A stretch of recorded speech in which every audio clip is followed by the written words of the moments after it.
Bien, en esta parte del programa estamos ya conectados con Gastón Barúa, ingeniero, además candidato a la decanatura del Consejo Nacional de Ingenieros del Perú, del Colegio Nacional de Ingenieros del Perú. Vamos a conversar con él en estos momentos, un poco intentando conocer la parte técnica de las obras, lo que implican obras de corrupción y además obras paralizadas y sus pretensiones dentro de este gremio de ingenieros del país. Ingeniero Barúa, ¿qué tal? Buenos días, bienvenido a Vescable. Buenos días, muy grato de estar con ustedes. Bueno, el gusto también es poder conversar con nosotros, más aún en estos momentos en el país, donde cuando se habla de inversión pública, por ejemplo, es sinónimo de corrupción. Desgraciadamente, usted como ingeniero, como aspirante a la decanatura, ¿ha podido de repente ver cuántas obras se encuentran paralizadas por X motivos dentro de al menos Lima?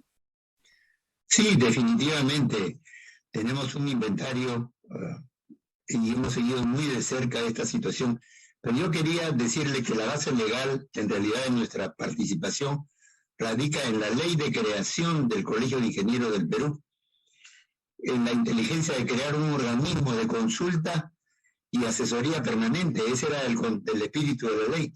Consecuentemente, nosotros debemos participar y en este momento, sobre todo que usted ha referido, obras paralizadas por cientos de millones de soles.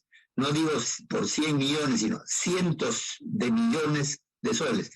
Obras que podrían ser productivas y lamentablemente están abandonadas. Abandonadas obras como Chavimochi, que es de la más alta productividad, el nivel más alto productivo, y sin embargo la tercera etapa, que incorporaría más de 70.000 hectáreas, está abandonada a pesar de tener consignadas las partidas. Y consignadas y designadas las partidas no pueden ser aplicadas en otras cosas que en ellas. 22 obras de irrigación. Sin embargo, se pretende ir a una segunda reforma agraria. Esas reformas, las reformas agrarias segunda, tercera, cuarta o vigésima, están sujetas a la disponibilidad de la infraestructura de riego que significan esas 22 obras. Pero además, a fijar políticas públicas para preservar, descontaminar y recuperar y mantener los cursos hídricos, 12.000 lagos y 1.056 ríos, que están en gran parte contaminados por químicos, relaves y por el lanzamiento discrecional de los residuos sólidos. Ya, Esto, ingeniero, perdone. Deténgase un momentito ahí, por favor, porque esto que usted nos comenta me lleva a la siguiente pregunta de forma inmediata. Del anuncio presidencial, del reclamo ciudadano. ¿Por qué es que en este país es casi hasta imposible industrializar nuestra materia primas? ¿Por qué es que no podemos dar el salto de ser exportadores de materias primas a productos con valor agregado? ¿Cuáles son las deficiencias que usted como ingeniero ha logrado percibir? definitivamente no podemos consolidar la industria por falta de apoyo del gobierno de fijar políticas públicas.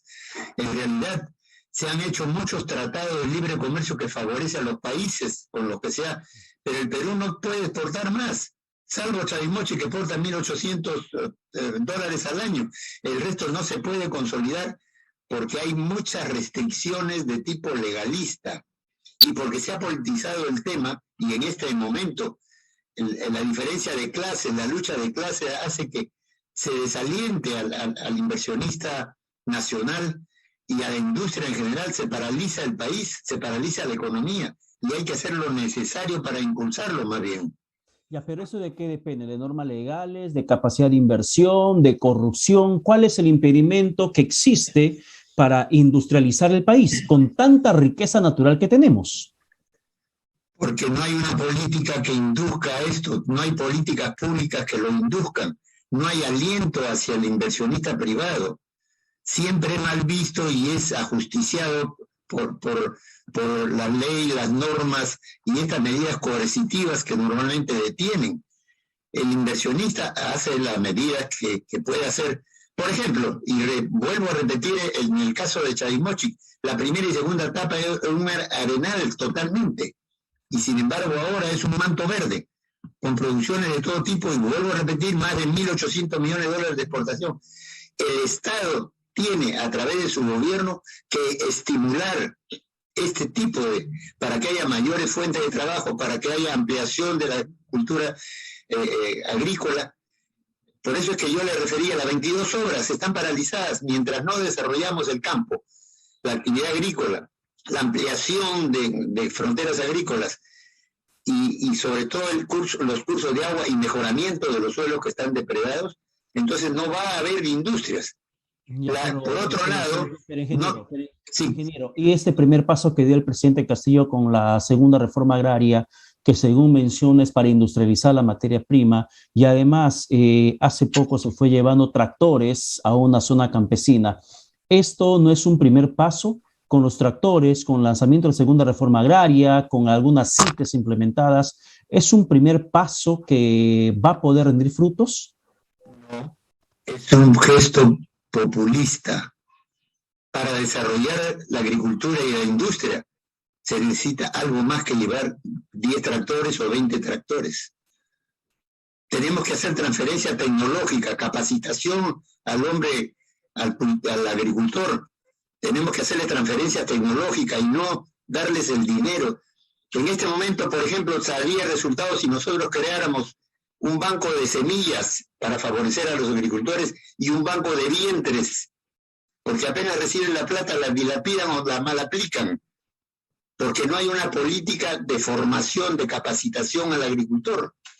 No le puede darse herramientas que no están acostumbrados a utilizar, y en los Andes no se puede meter un tractor. La altura o el grosor de la tierra disponible de cultivo solo admite esos arados calados por animales o asadones para poder abrir las brechas y poner las semillas. No hay una política pública del Estado. Todo es populismo.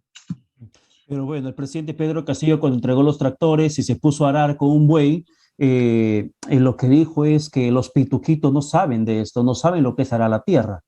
Pero usted no ahí está el secreto de por qué no, se mejoran las industrias por los inversionistas nacionales. Porque los pituquitos son agredidos en vez de alentarlos y tratar que nuestros humildes agricultores crezcan en vez de bajar a la gente que está produciendo. Deben estimular, deben difundir y educarlos para que imiten a quienes están haciendo la inversión y controlar, por supuesto, que no se apoderen de tierras indebidamente. Claro, eso es importante. Ahora, ¿qué hacer con el tema de los suelos contaminados por tema de actividad minera? ¿Alguna política también en tema ingenieril que se podría aplicar? Los ingenieros debemos participar activamente en esto. Hay una indiferencia que linda con la soberbia o que envilece al gobernante y se descuida de esta minería informal y también de los terrenos de cultivo, desbastan las zonas boscosas para hacer sus cultivos y no hay una política adecuada de preservación y de estímulo para recuperar esas tierras contaminadas. No hay una política pública, no hay un equipo de ingenieros de múltiples capacidades que entren en el campo a ver cuál es la solución, la investigación y el monitoreo de la napa freática subterránea, la descontaminación de los cursos de agua. Eso es una política, no es agarrar un buey y que jale el arado, señor, no es eso. Eso es populismo, por favor. Tenemos que darle apoyo y de acuerdo a nuestra ley y estatutos estamos capacitados los ingenieros y estamos permitidos porque nos franquea el sentido de darle asesoramiento a la sociedad y al Estado en temas de carácter nacional, defender nuestros recursos naturales. Lo que pasa es que las autoridades no han sido permeables a nuestras... no han sido permeables y segundo, fundamentalmente no ha habido liderazgo en el colegio, en el colegio de ingenieros. Justamente con eso quiero terminar, ingeniero Barúa. ¿Qué plantea usted para el colegio de ingenieros? Bueno, para que los agremiados puedan confiar en sus propuestas. Estoy convocando a los 280.000 ingenieros del Perú a formar un solo frente, a crear una sola unidad intelectual, una sola unidad institucional para transformar el colegio en un organismo eficiente y dinámico al servicio del Estado y de la sociedad. Capacitarlos y actualizarlos en la medida de capacitación permanente y actualización para darle un valor a nuestra actividad, pero algo más, tener la capacidad de asesorar al Estado, y en eso me he comprometido. Yo acepto el reto y asumo la responsabilidad política de conducir a mi agrupación de colegios de ingenieros, a decirle al Estado que estamos presentes, que nos dejen trabajar, que no inviten a los gobiernos extranjeros. No tengo nada contra los gobiernos extranjeros, ni británicos, ni franceses, ni nada. Nosotros podemos resolver nuestros problemas. Tenemos sobrada capacidad y algo muy importante: somos peruanos con sentimiento que amamos nuestra patria.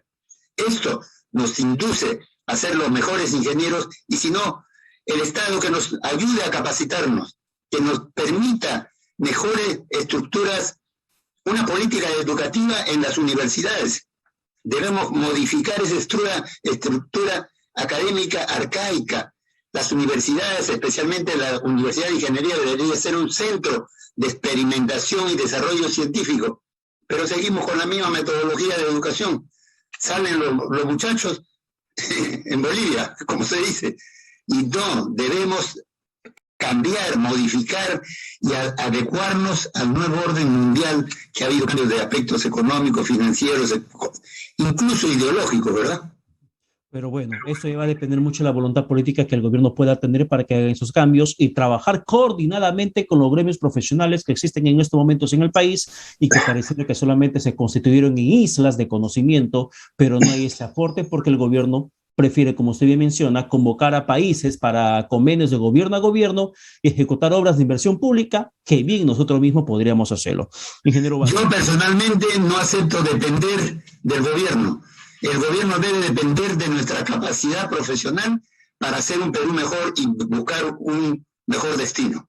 Perfecto, ingeniero Gastón Barúa. Muchas gracias por la conversación. Que tenga buen domingo y éxitos en la campaña que está emprendiendo. De igual manera, buen domingo para usted y todos los teleaudientes. Hasta luego. Muchísimas gracias. Bien, nos vamos. Hemos llegado a la parte final del programa y lo dejamos con el resto de la programación de Vez Cable para hoy domingo, 14 de noviembre.